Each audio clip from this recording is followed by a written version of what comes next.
अमरोहा में भाजपा नेता की दबंगई सामने आई। गाड़ी चलाते वक्त ट्रैफिक नियमों की उड़ाई धज्जियां। सिपाही ने भाजपा नेता की गाड़ी की फोटो खींची थी। सिपाही से भिड़े भाजपा नेता। ग्रेटर नोएडा में पुलिस कमिश्नर लक्ष्मी सिंह ने रबुपुरा कोतवाल को किया सस्पेंड। पुलिस कमिश्नर ने कहा, नहीं चाहिए तुम्हारे जैसा एसओ, काम में लापरवाही पर एसओ पर कार्रवाई। मऊ में जवाहर नवोदय विद्यालय के छात्रों ने दिया धरना। ताला बंद कर हॉस्टल में किया प्रदर्शन। भोजन और पढ़ाई को लेकर धरने पर बैठे करीब 250 छात्र। लखनऊ में युवतियों से छेड़खानी का वीडियो सामने आया। कार सवार युवकों पर लगा छेड़खानी का आरोप। युवतियों की गाड़ी रोककर युवकों ने छेड़खानी की धमकी भी दी। युवतियों की कार का पीछा कर रहे थे कुछ युवक। पुलिस ने एक आरोपी को किया गिरफ्तार, 2 आरोपी फरार। राम जन्मभूमि सुरक्षा ड्यूटी में तैनात 4 सिपाहियों की रील सोशल मीडिया पर वायरल। वीडियो वायरल होने के बाद इन सभी को लाइन हाजिर किया गया। आजमगढ़ में मड़ई में लगी भीषण आग। अज्ञात कारणों से लगी आग। अतरौलिया थाना क्षेत्र के कंतालपुर का मामला। अमरोहा में शॉर्ट सर्किट से गाड़ी में लगी आग। धो-धो कर जलकर खाक हुई कार। फायर ब्रिगेड ने आग पर काबू पाया। आगरा में धमाके के साथ कार बनी आग का गोला। शॉर्ट सर्किट से कार में लगी आग। फायर ब्रिगेड ने आग पर काबू पाया। न्यू आगरा थाना क्षेत्र की घटना। गोरखपुर करमानगंज में रेल पटरी टूटने से हड़कंप। गोरखपुर नरकटियागंज रेलखंड पर रुका संचालन। सिपाही की सूझबूझ से टला बड़ा हादसा। बुलंदशहर में बच्चे की हत्या के आरोपी की हुई मौत। का आरोपी किशनपाल का अस्पताल में चल रहा था इलाज। कल हत्या के आरोपी को ग्रामीणों ने पीट पीट कर अधमरा कर दिया।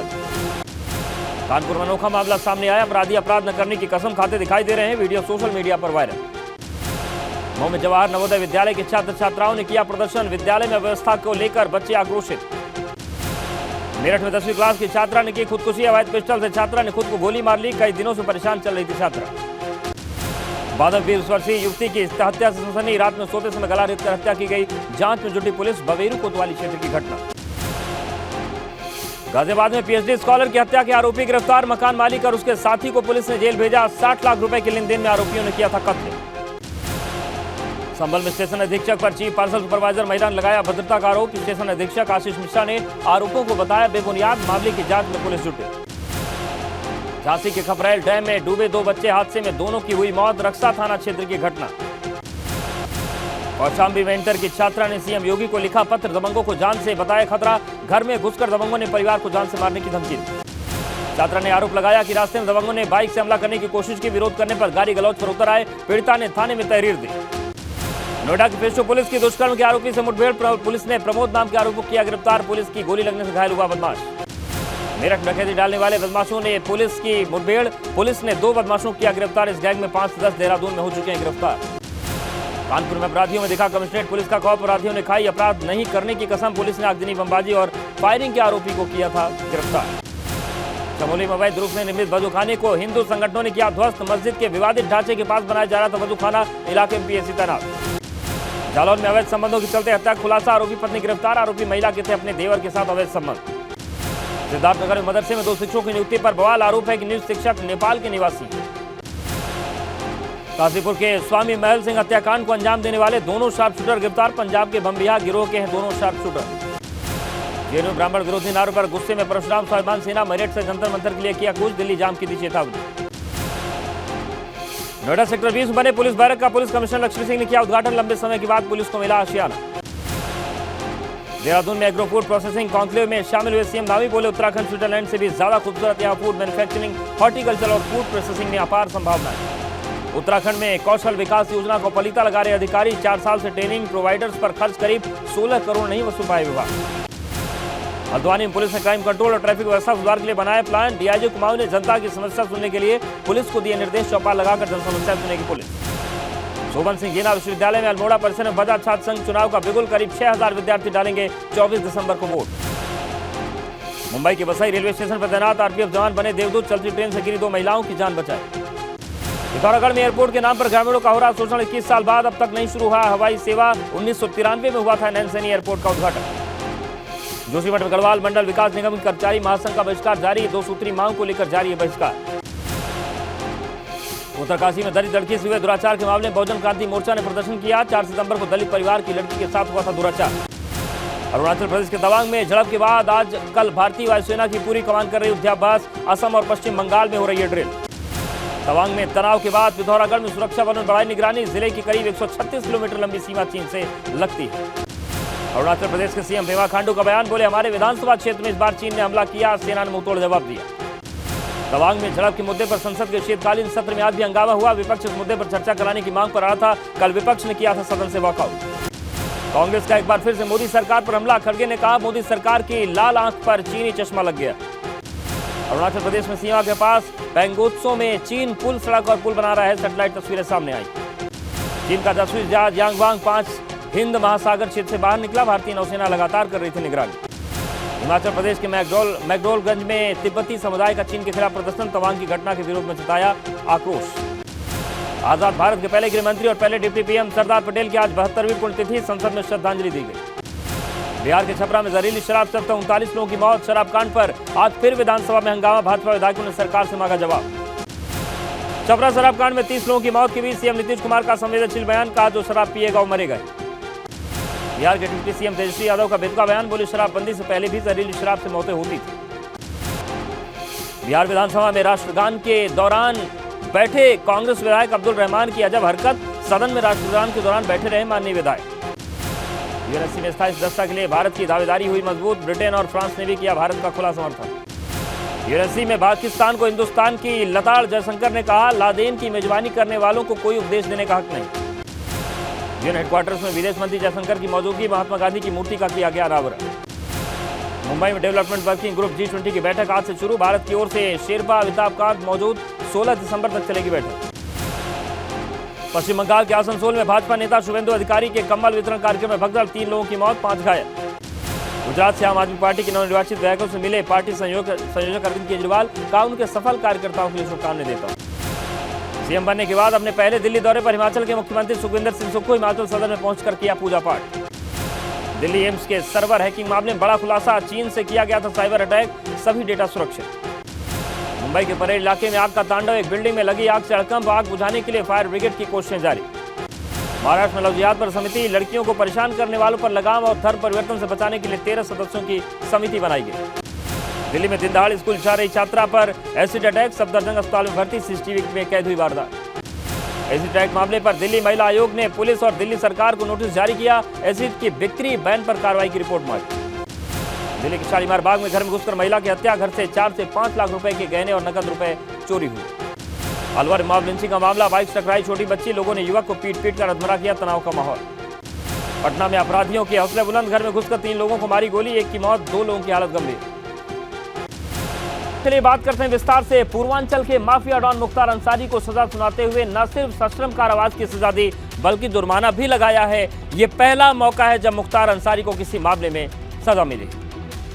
गाजीपुर के एमपी एमएलए कोर्ट ने पूर्वांचल के माफिया डॉन मुख्तार अंसारी को दोषी करार देते हुए 10 साल की सजा सुना दी है। सजा के अलावा मुख्तार अंसारी पर कोर्ट ने 5 लाख रुपए का जुर्माना भी लगाया है। मुख्तार अंसारी के अलावा उसके साथी भीम सिंह के लिए भी कोर्ट ने सजा का ऐलान कर दिया है। 10 साल के सश्रम कारावास और 5-5 लाख रुपए के अर्थदंड से दंडित किया है। इसमें 2 मुलजिम थे, एक मुख्तार अंसारी और भीम सिंह।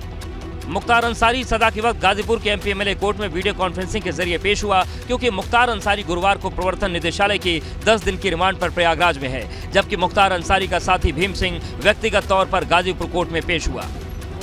मुख्तार अंसारी ईडी की कस्टडी से वीडियो कॉन्फ्रेंसिंग से पेश हुए थे और भीम सिंह व्यक्तिगत रूप से। लेकिन माफिया डॉन मुख्तार अंसारी की मुश्किलें यहीं खत्म नहीं होने वाली, क्योंकि मुख्तार अंसारी के खिलाफ दर्ज गैंगस्टर के एक और मुकदमे में शुक्रवार को इलाहाबाद हाईकोर्ट में सुनवाई होनी है। वहीं मुख्तार अंसारी अब एमपी एमएलए कोर्ट के आदेश को हाईकोर्ट में चुनौती देने की तैयारी में जुट गया है।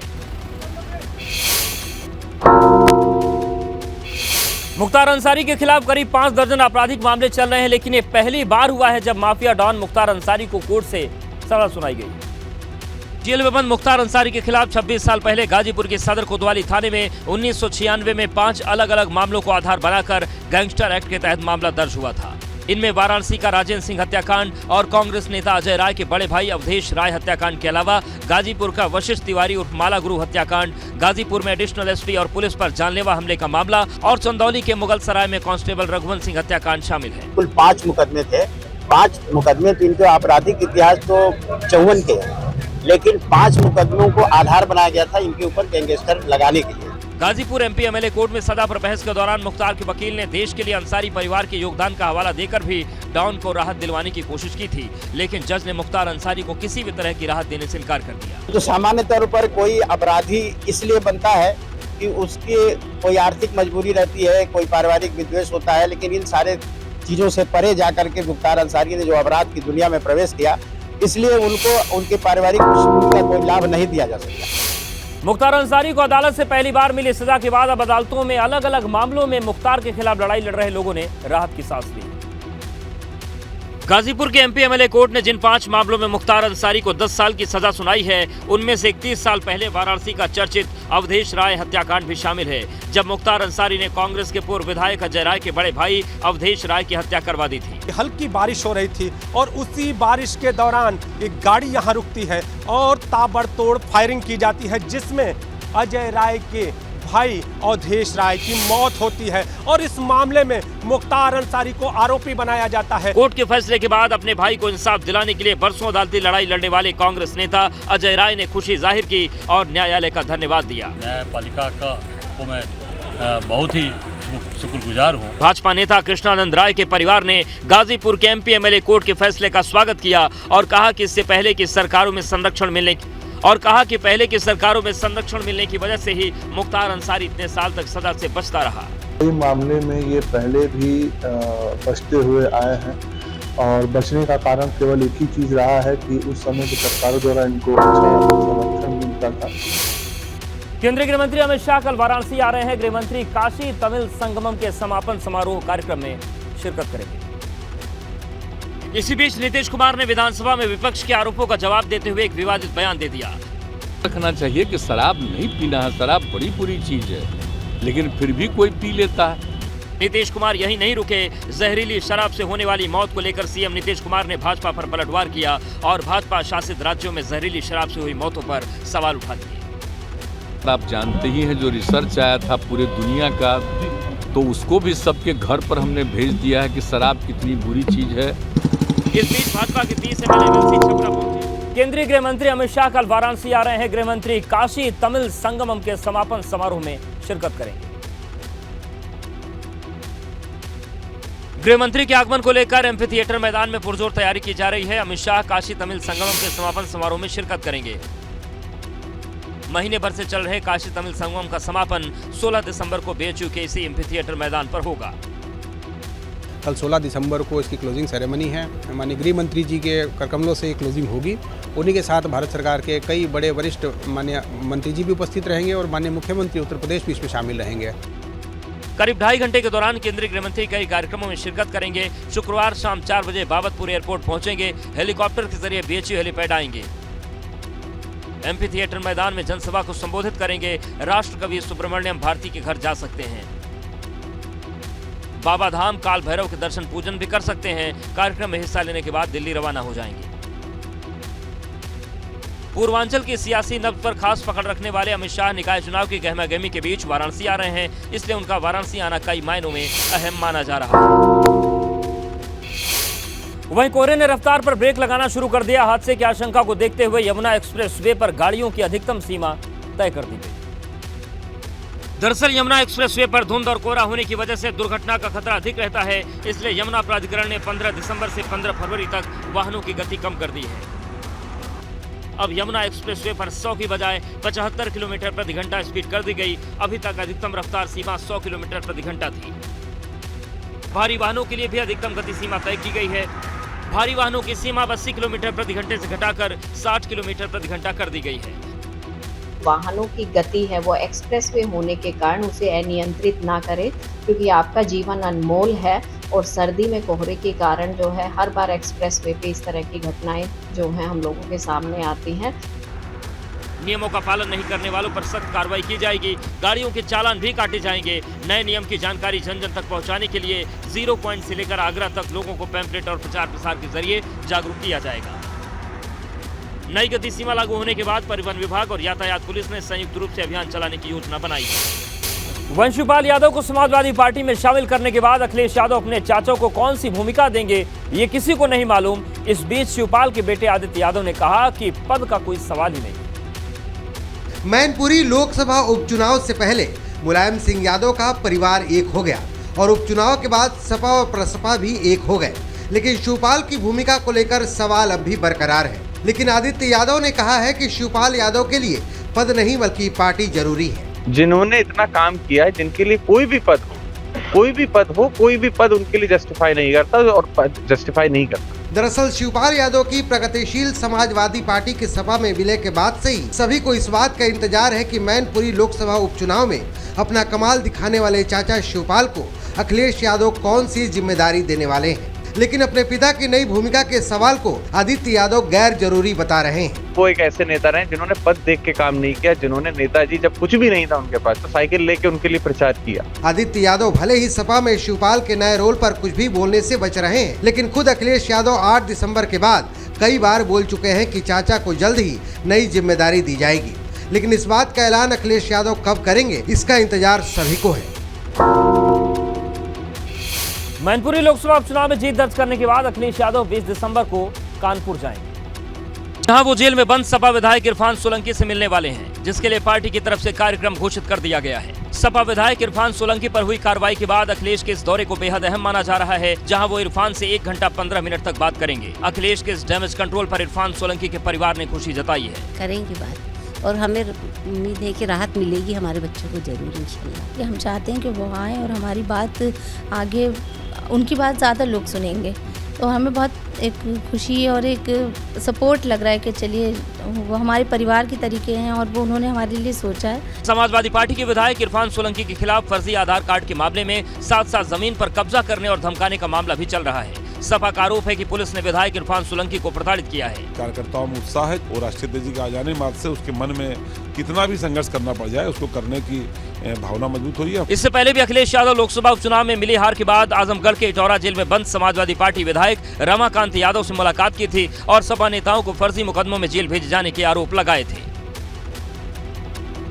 वहीं आजमगढ़ से भाजपा के सांसद दिनेश लाल यादव निरहुआ ने लोकसभा में शून्यकाल के दौरान सेना में अहीर रेजिमेंट बनाने की मांग की। तवांग में चीनी सैनिकों की घुसपैठ और भारतीय सेना के पलटवार के बाद मचे संग्राम के बीच निरहुआ ने बड़ा बयान दिया है। उन्होंने एक बार फिर अहीर रेजिमेंट की मांग छेड़ दी है और इस पुरानी मांग को एक बार फिर चर्चा में ला दिया है। ये अहीर रेजिमेंट की मांग बिल्कुल जायज है और मैं सरकार से ये निवेदन करता हूँ कि सेना में जल्दी से जल्दी अहीर रेजिमेंट का गठन किया जाए, क्योंकि अध्यक्ष जी सांसद दिनेश लाल यादव निरहुआ ने इस मामले पर अपना भाषण दिया और कहा कि अगर अहीर रेजिमेंट बन जाता है तो चीन भी हमारी ओर आंखें दिखाने में 4 बार सोचेगा। जिस दिन ये अहीर रेजिमेंट का गठन होगा चाइना की रूह कांप जाएगी अध्यक्ष जी। ठीक है, उसका कारण 1 सेकंड में बता देता हूँ अध्यक्ष जी। 62 के युद्ध में रेजांगला चौकी पर 124 अहीर जवान तैनात थे। ठीक है, उन्होंने 100-200 नहीं 3000 चीनी सैनिकों को मारा। निरहुआ के अहीर रेजिमेंट की मांग के बाद सवाल ये उठने लगा कि क्या भारत सरकार उनकी मांग पर कोई ध्यान देगी। 3 सीटों पर उपचुनाव के बाद अब भाजपा का पूरा फोकस निकाय चुनाव पर है। पूरी प्लानिंग के साथ पार्टी ने तैयारी लगभग पूरी कर ली। दरअसल भाजपा संगठन निकाय चुनाव के जरिए 2024 की तैयारियों में जुटी है। मुख्यमंत्री योगी आदित्यनाथ ने खुद 17 नगर निगमों में कमान संभाली है, तो बूथ से लेकर मंडल, सेक्टर और जिलों की टीमों को मजबूत किया जा रहा है। यहाँ तक कि प्रत्याशी के चयन की प्रक्रिया भी शुरू हो चुकी है। अभियान को सभी लोग सहयोग में लगेंगे, माननीय मुख्यमंत्री जी भी रहेंगे और पार्टी के जो भी वरिष्ठ नेता हैं सब जनता के बीच में रहेंगे। आपने अभी देखा होगा माननीय मुख्यमंत्री जी सभी नगर निकायों में उनके कार्यक्रम हुए हैं। 2024 चुनाव के पहले निकाय चुनाव को अहम माना जा रहा है, इसलिए बीजेपी कोई कोर कसर नहीं छोड़ना चाहती। पिछले चुनाव में भी 16 नगर निगमों में से 14 नगर निगम भारतीय जनता पार्टी ने जीती थी। इस बार जो 2 बची थी वो भी हम लोग 100% भारतीय जनता पार्टी जीती। मसलन सीएम योगी ने 17 नगर निगम में कमान संभाली। सभी नगर निगम में सीएम योगी 1 या 2 रैली करेंगे। रोड शो के साथ प्रमुख नगर पालिका परिषद में प्रचार करेंगे। प्रबुद्ध जनों से संवाद के बाद अब जनसंपर्क होगा। सभी मंत्री विधायक सांसदों को क्षेत्र में रहने का निर्देश। बूथ से लेकर प्रदेश पदाधिकारी दिन रात काम करेंगे। जाहिर है प्लानिंग का फायदा भाजपा को विधान परिषद चुनाव के साथ साथ सहकारिता चुनाव में भी मिल सकता है। क्या ओम प्रकाश रात भर फिर से भाजपा के साथ गठबंधन करने वाले हैं? ये सवाल बड़ा हो गया है। ये सवाल फिर से उठ रहे हैं क्योंकि उपचुनाव के बाद से राज्य की सियासत में फिर से तेजी से बदलाव आया है। भारतीय जनता पार्टी न सिर्फ निकाय चुनाव की तैयारियों में लगी है, बल्कि 2024 में भी झंडे गाड़ने की पूरी तैयारी की जा रही है। इसी बीच यूपी सरकार के मंत्री दयाशंकर सिंह ने ओम प्रकाश राजभर की पार्टी से गठबंधन की संभावना को एक बार फिर से हवा दे दी। ले आना न ले आना हमारे राष्ट्रीय नेतृत्व तय करता है। आप देखते होंगे जब भी चुनाव आते हैं दूसरे दल के कितने लोग भारतीय जनता पार्टी को शामिल होते हैं। इतना ही नहीं, दयाशंकर सिंह ने उन वजहों का भी खुलासा कर दिया जिस वजह से राजभर भाजपा के साथ जुड़ सकते हैं। हम लोग के नीतियों से वो नजदीक हैं और जो काम वो करते हैं, जो सोचते हैं, वो मोदी जी और योगी जी उसको पूरा करते हैं। हालांकि एबीपी गंगा से बातचीत करते हुए ओम प्रकाश राजभर ने निकाय चुनाव के रण में अकेले उतरने की बात की थी। पता तो राजनीति में कब क्या होगा किसी का कोई ठीक नहीं, चाहे हम हो चाहे कोई हो। इसके बाद राजभर लगातार खुले मंचों से मुख्यमंत्री योगी आदित्यनाथ की तारीफ करते रहे हैं। ऐसे में राजनीतिक गलियारे में भगवा और पीले झंडे के साथ आने की चर्चा शुरू हो चुकी है। लोकसभा चुनाव में अमेठी सीट पर जीत हासिल करने के बाद भाजपा की नजर सोनिया गांधी की सीट पर लग गई, जिसके लिए भाजपा ने अभी से तैयारियां शुरू कर दी हैं। भाजपा की नजर विपक्ष की उन सीटों पर है जो उनका गढ़ मानी जाती हैं।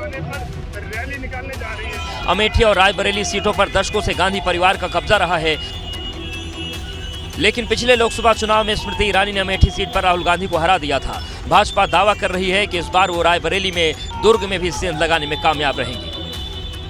रायबरेली जब से सोनिया गांधी जी जीत के गई हैं वो कभी नहीं आई। इतना ही नहीं, भाजपा नेता ने रायबरेली में अपनी पैठ बनाने और बढ़ाने की भी शुरुआत कर दी है। रेल मंत्री से मिलना चाहते हैं और रायबरेली के रेलवे स्टेशन को अपग्रेड कराने के लिए अपनी अनुशंसा करूंगा, उनसे अनुरोध करूंगा। अमेठी और रायबरेली का है, मैं कह सकता हूं कि मैं इस आने वाले लोकसभा के चुनाव में भारतीय जनता पार्टी के इतने दांत खट्टे करेंगे कि उन्होंने सोचा भी नहीं होगा। पार्टी का फोकस इन सीटों, खासतौर पर उन 144 सीटों पर है जहां हाल के चुनाव में भाजपा को हार मिली है। पार्टी का फोकस इन सीटों पर बढ़ गया है जिनमें रायबरेली पहले नंबर पर है।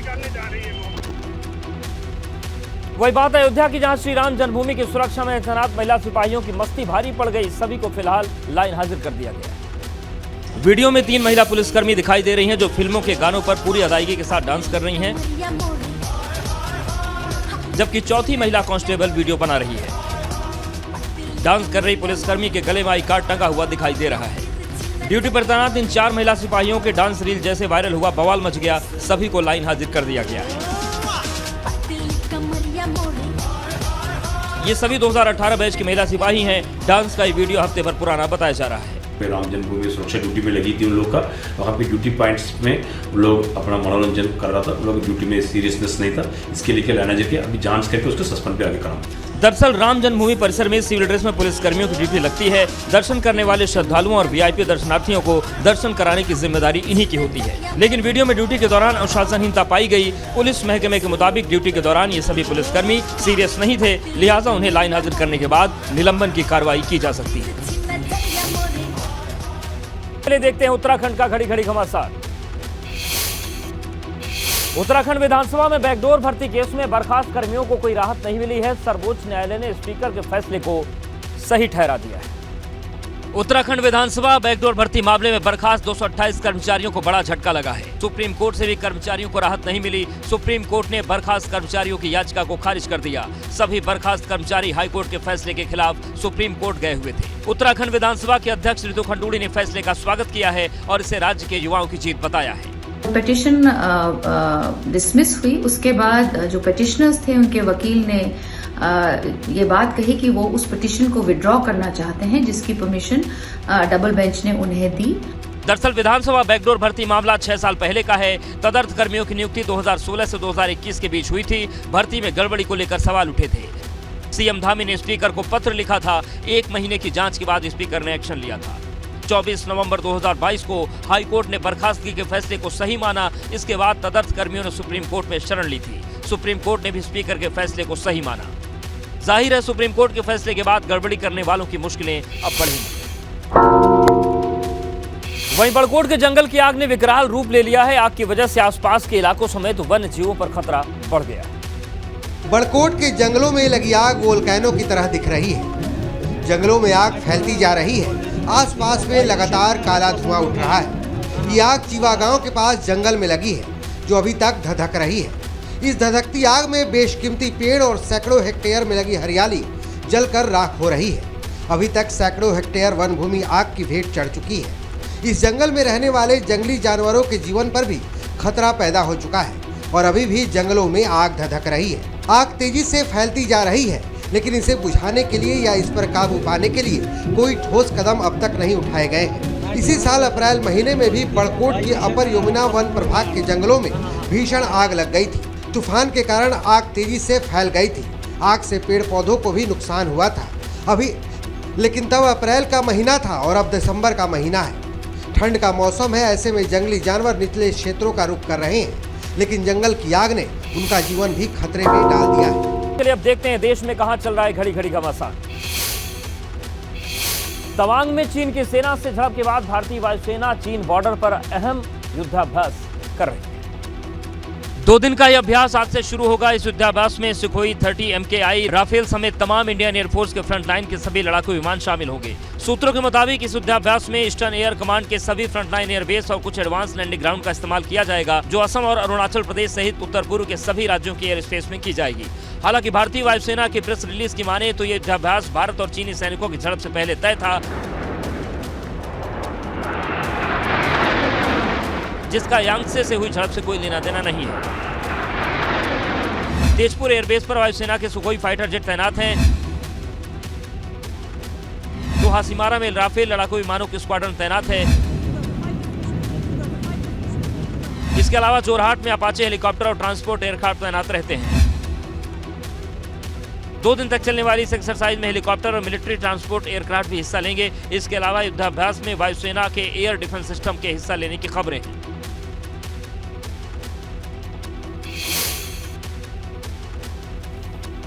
वहीं बिहार के सारण में जहरीली शराब से अब तक 40 लोगों की मौत हो गई, जिस पर भाजपा लगातार बिहार के मुख्यमंत्री नीतीश कुमार को घेर रही है। इसी बीच नीतीश कुमार ने विधानसभा में विपक्ष के आरोपों का जवाब देते हुए एक विवादित बयान दे दिया।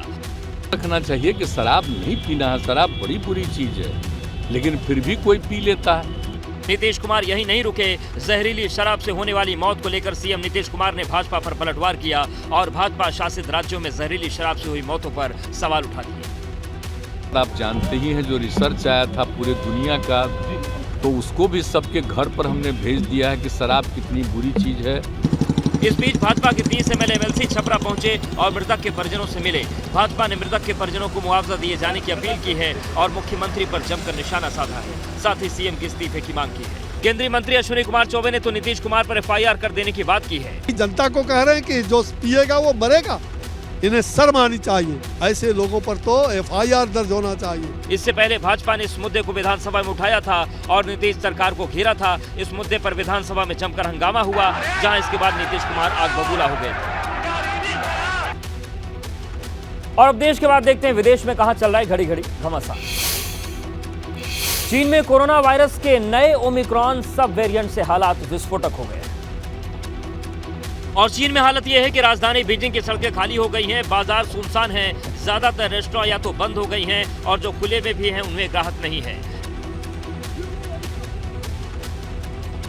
ऑफिस में काम नहीं हो रहा, लोग एक दूसरे से मिलने से कन्नी काट रहे हैं। अस्पतालों में कोरोना संक्रमित मरीजों की लाइन लगी हुई है।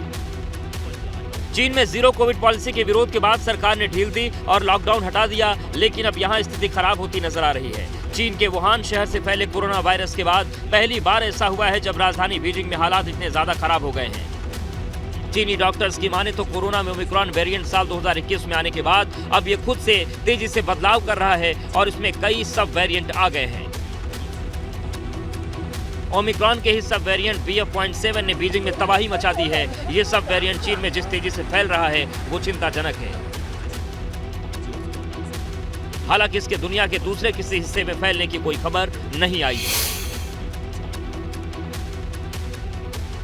तो चीन में कोरोना का नया विस्फोट, उसके बेकाबू हो जाने की कहानी एक बार फिर से दुनिया को चिंता में डाल रही है। हालांकि अभी दूसरे देशों में फैलने के मामले सामने नहीं आए हैं, लेकिन स्थिति चिंताजनक है क्योंकि सब वेरिएंट सामने आया है।